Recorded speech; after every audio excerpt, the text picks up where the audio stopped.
Hi, Sam. It's Dr. Floyd. Yeah, I thought I'd just show you on here. It'd probably be easier than telling you. So here's the course.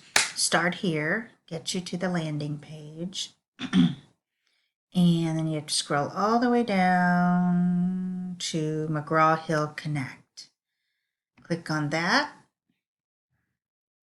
Open in a new window. And then here's the book, but it's actually this little connect button. I think this is the quickest way for you to get to it. Um, And then I'll go into student view so it looks like how you see it. This is where you'll do the different exercises. I think week 2 is the first time any of these assignments are assigned, but the book's right here. See where it says read. And would I like to go to the last place I was? Okay. That's chapter 1, yeah.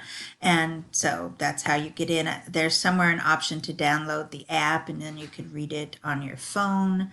But essentially, those are the steps. I'll check into if on the student page there's a quicker way to the book, because I know I went through several steps there to get there. But essentially, that is it. Make sure you're in the Start Here page, though, not the week 1 page. When you scroll down to try to find this and open in a new window, and then the connect button and the book itself, student view, book itself right there. Okay, there's the download the mobile app to read offline. Okay, so I hope that's hopeful. Let me know if not, and I'll find a better way to get you the info or somebody else who can. Thanks a lot.